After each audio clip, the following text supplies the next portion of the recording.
In January 2019, I get a call from Sarah Schleining. She's the senior curator at the Dallas Art Museum. She wanted to talk to me about a new project that explored disabilities, accessibility, interactivity, sensory experiences, and difference in a museum setting. She said, was I interested? And I said, well, no. I said, no way. There were a couple of reasons why I said no. I was a bit out of the game, and I explained that to her. I've been a designer for years and years, but the last 10 years or so, not as, I thought the project seemed really challenging. And anyway, she said, just come to Dallas, and there will be this convening, and their convening will include a neuroscientist, an autism specialist, a dementia specialist, a speech language pathologist, and 7 other artists that I would be working with. Well, I said yes. So if you've never been to Dallas or the museum, it's gigantic. The state is gigantic, the city is gigantic, and the museum is. The convening started with Sarah talking about difference, and soon into the conversation she revealed that what was really driving her project and her thinking and conceptualizing this was the fact that she has a son that had a neurological issue that made it so he just didn't speak. Now, for those of us who are language people, we're talkers, we're writers, we're thinkers, this was really hard. So she wanted to really think about it with other scientists, with other artists, and with other museum people, and see what could happen. We talked about the senses: touch, hearing, taste, seeing, smell, and some of them are more, when you go to a museum, the kind of visual experience is primary, and she wanted to really look at how that could be kind of inverted or re-examined. She talked to us about something you might know called the PEC. It's the picture exchange system, where many children who don't speak, or people who there's other systems that have to do with creating images to help move the kind of communication forward. That was really an interesting idea to me. But in general, what she was telling us is, listen, this project is going to be, it's kind of like an octopus. We've got a kind of conceptual head, and we've got 8 other artists, we've got educators, we've got museum people, we have funders, we have, the kind of public. There's a lot of people and ideas at stake. So we were all going to be in on this together. And as a designer that who primarily does books, that was extraordinary, to be seen as kind of part of one big kind of collective, instead of sometimes the designer comes toward the end when the ideas are all kind of, there's a whole pile of things and we put them together into a book. I was starting with this group from the very beginning. So I knew at this point it was going to be research, there were going to be installations, and there was going to be a publication, and that was my end. And again, the extraordinary part is that Sarah saw the designer's work, the book itself, as equal but different than the other artists' installations. So this was really a very special time, or a really special experience. So the other thing I knew, and again, each of the artists were also doing projects for this exhibition, so there was nothing in place. We kind of knew that there was going to be, Inni had a space, Yuri had a space, the Ladd brothers were going to have a space, Misha was going to have a space, and there was going to be some kind of decompression zone in the middle.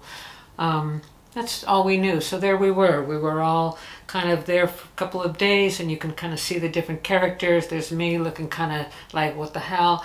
And that's Sarah and the museum director next to me, and you see Sarah and her octopus image at the bottom there, and that's the whole group. You've got so many people involved in a kind of a thing that requires so much funding, so much planning, and there was no precedent. We didn't have a bunch of paintings to put on the wall. The other thing for me, which was a little bit stressful, is that I also learned that the exhibition would be moving to the Atlanta Art Museum, and that Yale University Press would be distributing the book. So the stakes were high. And what you kind of need to know about me, and what I think Sarah knew about me, and people close to me know, that by that time, now, I have no shame in telling you, at that time I was 63 years old, and by that time I had had two brain hemorrhages, 2 dead husbands, and 2 adult children. So that's what I mean by I'm a bit out of the game. I don't know, but also I was so intrigued, so it's like one of those experiences that you just lean in, and you lean in. But about that brain hemorrhage, so yeah, I've had 2, and the first one, that's an image of it, and they're kind of lovely inside there. But at the time I had my first one, again about 20 years ago, I was in the middle of working on a book called Where Is Here with my then husband, P. Scott Makela, and we were teaching at Cranbrook and working on this book, and I ended up incorporating that experience of the brain hemorrhage into the book, and talking about the experience, and that blob down there on the lower right is what it looks like when the blood vessels explode inside your head. So there was also another image I remembered when I started thinking about this book, which is there was a spread in that book called Shock, Seduction, or Assault. And at the time, in that book, we talk a lot about pre-language communication. So it felt like I was having some kind of, like, there was a lot of experience, life experiences that start to come together, and you say, I can do this project. This is right for me. And you put all those experiences in a little box, and you get ready to do the best work you've ever done. But this little box for me had a kind of another meaning. And that was that when I had my second brain hemorrhage, things got really dark, and I was in and had to go to rehabilitation for a long time, and kind of occupational therapy and for neurological patients. And that's a long experience, but one thing I had to do at one point was, because you have to really rebuild your speech, your thinking, your memory, everything. And I had to build a box. Now, I went to architecture school, and I've, I'm a book. This was really crazy. I couldn't do it. It took me a really long time. It was one of the hardest things I've ever done. You have to plan. You have to measure. You have to plan again, measure again.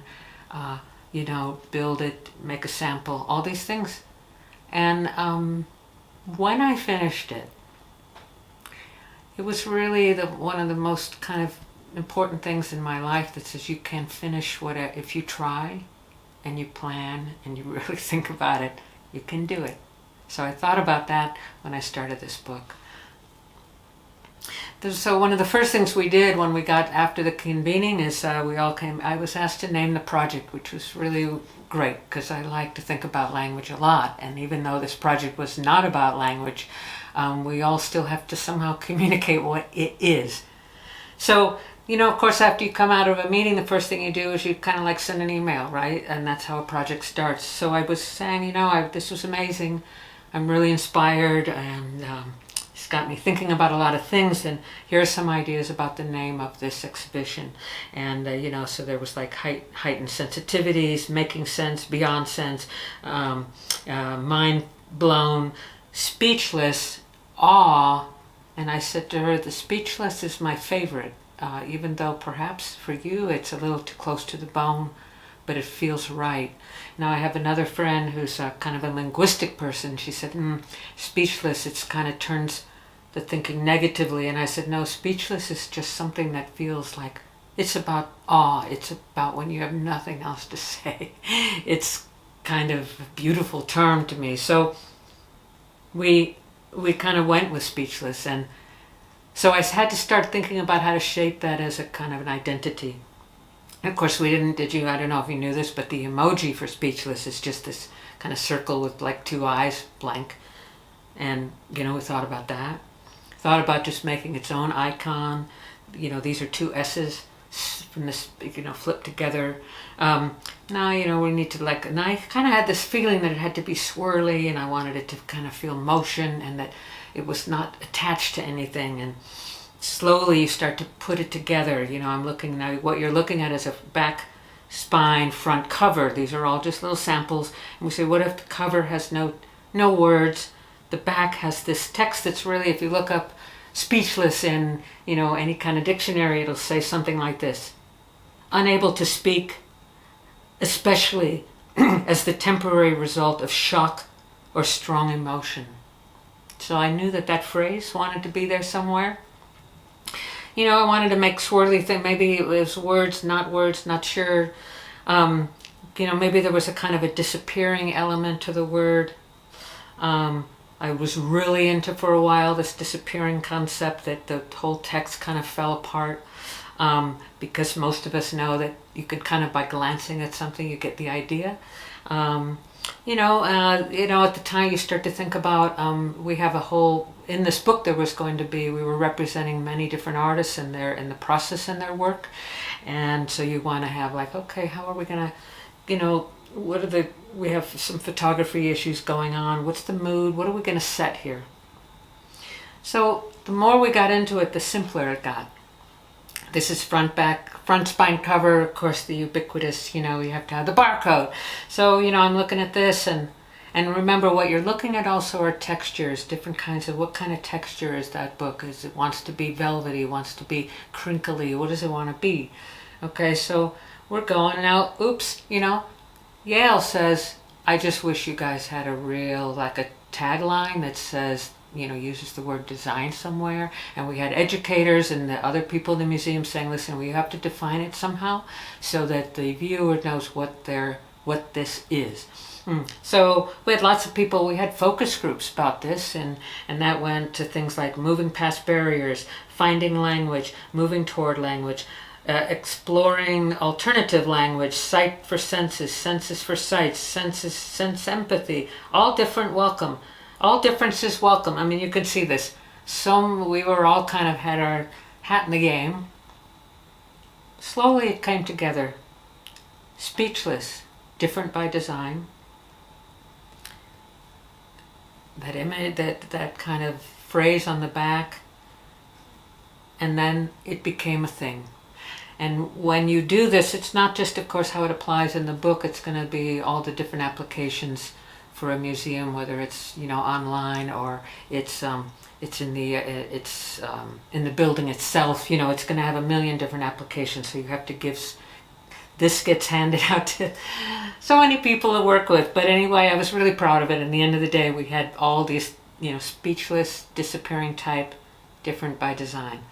So now I wanted to kind of take a moment to tell you a little bit of some book inspirations that, whenever you do a project like this, you start to look at all the things that you really give you pleasure and inspire you. And so, of course, in this project, I was the sense and sensibility, inevitable, I was looking at a lot of exhibition graphics where, in this case, the whole wall was textured so that it felt the way this young woman who was talking about Martin Luther King, how it sounded for a 9-year-old to talk, so it kind of comes in and out of focus. It's lovely.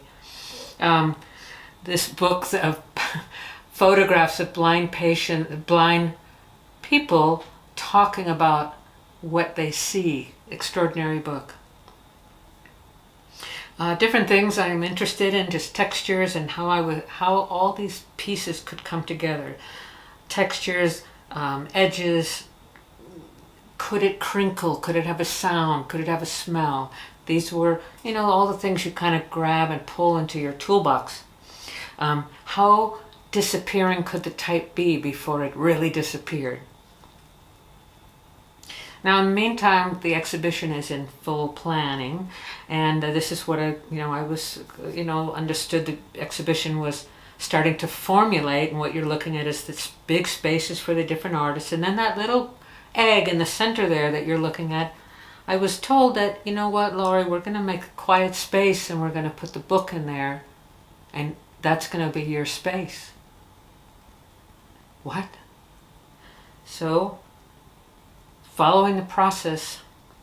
Here we go, we started the book. Now what you're looking at are pages that actually we have no text, because every artist is going to be interviewed. The interviews were in process. Every artist was creating the work on this, over the years, so we had no real image. We understood it. We had to understand how we were going to construct, how we were going to create the sequence of how to tell the story of an exhibition in progress, which is kind of what I'm doing right now.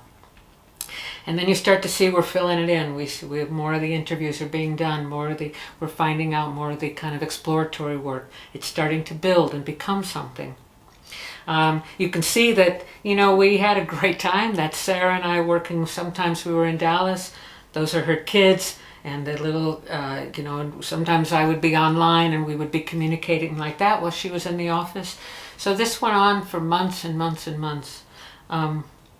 Now, those type nerds, might want to know a little bit about how that was going on, because I'm a type nerd too. So, I was using, after a while, kind of, not too complicated. I wanted to use Garamond, Meta, and a crazy swirly font called Waza.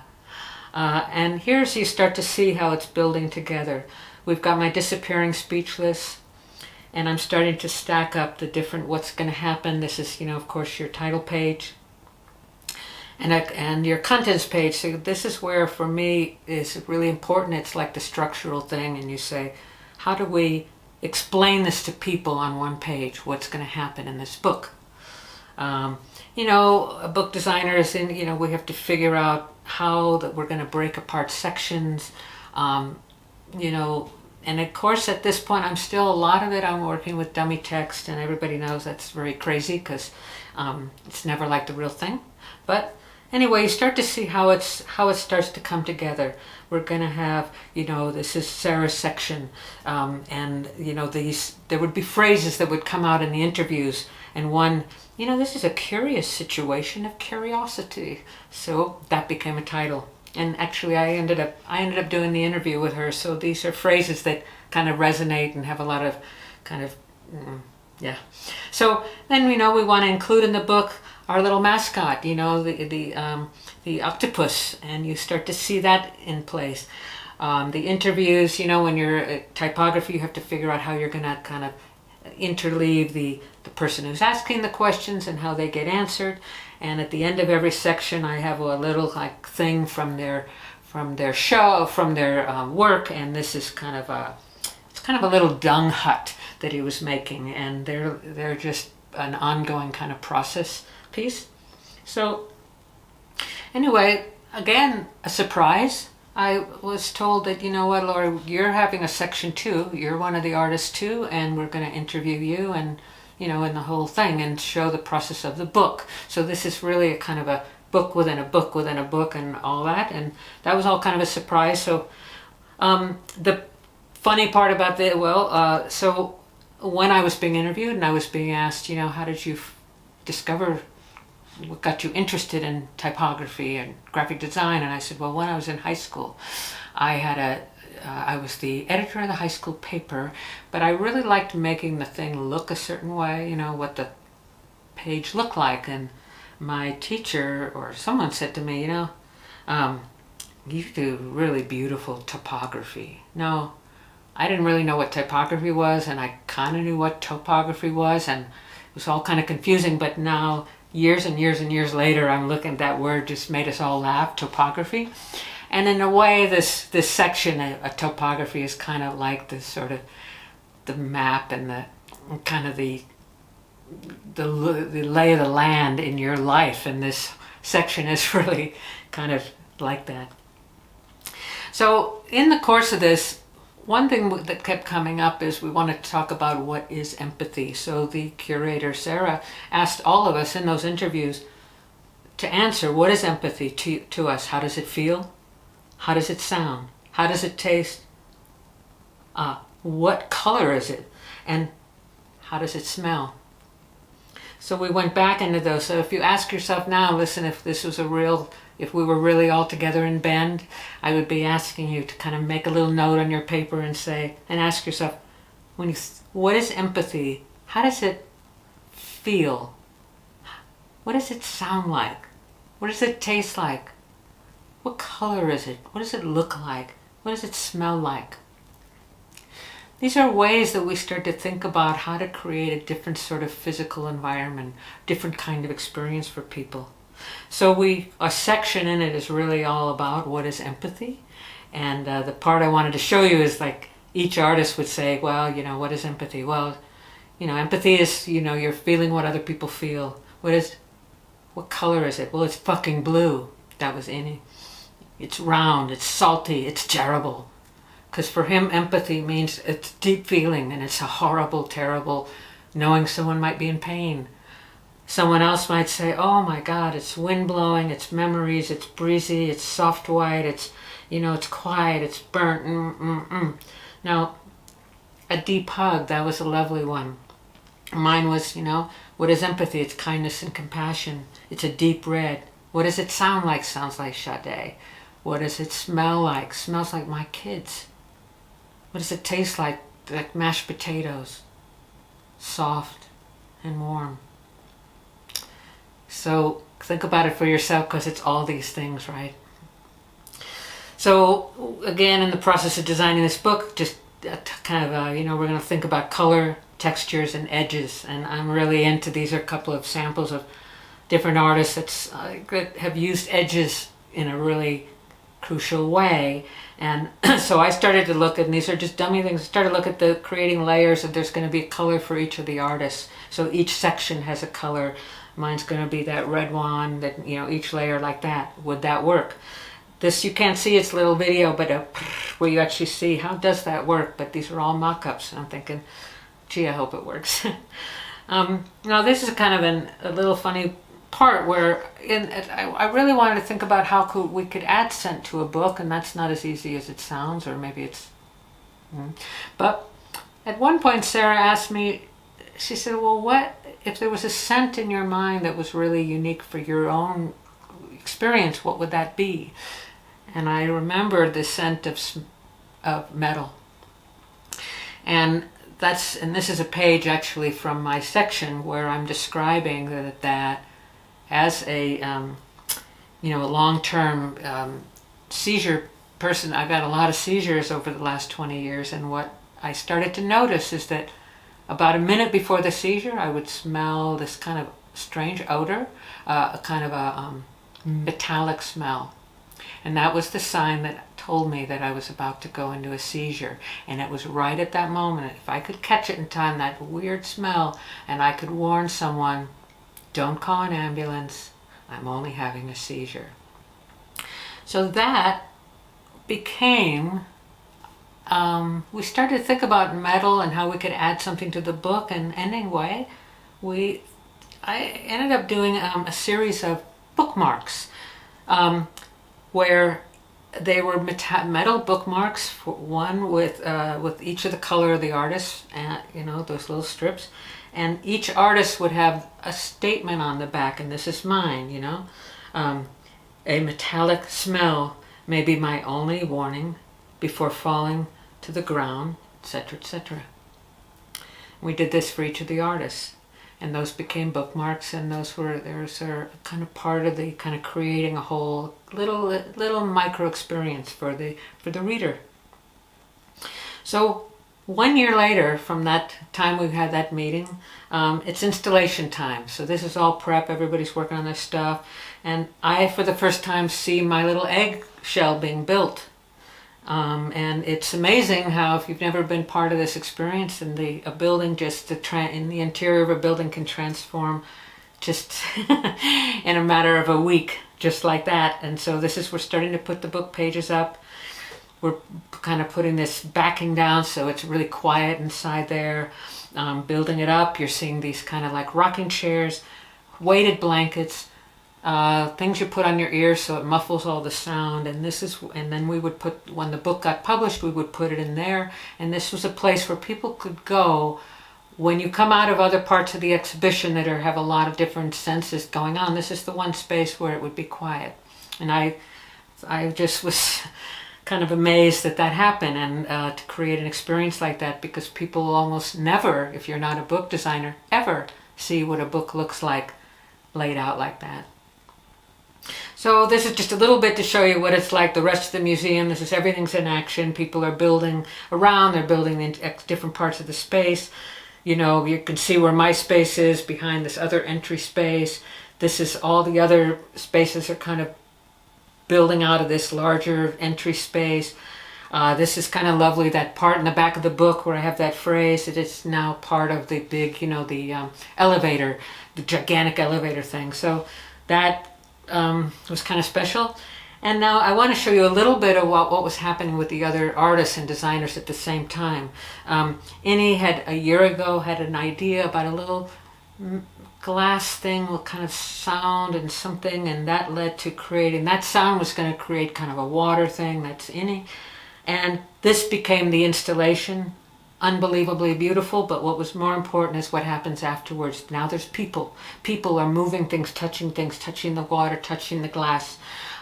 That's what it was meant to be, not necessarily a kind of an amazing, perfect thing that you don't go into. No, you get in there.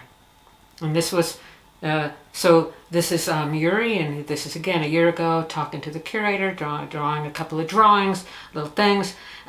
This is a, you know, of course, a digital thing, saying it might look like this, and boom, it looked just like that. And now you have people coming in because this has all this kind of sound sourced sound from the inside. So every time when you put your ear against it, you'd hear something from like Japan, then you'd move around, you'd hear something from somewhere else, and it was an extraordinary experience. This was Misha. So a year ago we see a couple of drawings, and then we see a lot of the construction work, and next thing you know, we're in the installation, and it starts to happen. You start to see what all these little drawings and all these little experiments were about, and then people come in.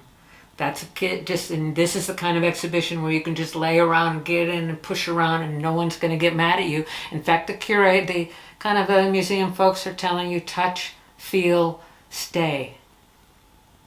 This is the Ladd brothers. They worked with 2,000 people, all different kinds, older people in nursing homes, young people in schools, autistic people, every kind of person. And they had each of those people make these little what they called scrolls, and then sign the scrolls. So they kind of owned it. And then that was the exhibition. Boom. And there's thousands of those little scrolls, so you could walk in and you could touch it. That's what we were then. A couple of more I'll show you. So, you know, in developing, this is a filmmaker. He was photographing all the artists and kind of talking about, you know, different things. And then he had different kinds of ideas that every word we said would be going through a kind of a Google, you know, algorithm that would pop out what that image would look like. Every time we said the word things, you know, something weird would come out. So what you're looking, this is the final exhibition, you're looking at the interviews going on either side, the artist, and you're looking at all these little kind of algorithms going on with images. And then back to here I am as working on the exhibition. You start to see the speechless appearing in the exhibition setting, how people enter, how they feel it, how they touch the walls. Another one, the walls, everything kind of had this incredibly rich feeling to it. Now we're on the outside of the museum. Boom, you know, you see this extraordinary, you know, event unfolding, and that's me and Sarah and the kids, and of course, oh, can you see my t-shirt? And we're all, you know, at the opening, okay? So, but we still don't have a book. So at last, the book goes to press, because we had to shoot the book, you know, right at the time of exhibition. I mean, shoot those final installations. So if you've never been to a big press, I know everybody now is doing digital work, but man, do not miss doing a serious press check. Because you're going to work with a guy like this, and suddenly you're going to see, you know, the smell of ink. You're going to smell the ink. You're going to see everything rolling, and you're going to go, oh my God, I worked a whole year on this, and this is it. And you start to see these images I was showing you, how they're all kind of laying out now. There they are. Yeah, stacks. We're printing about 2,000, so that's what you're looking at, thousands of pages.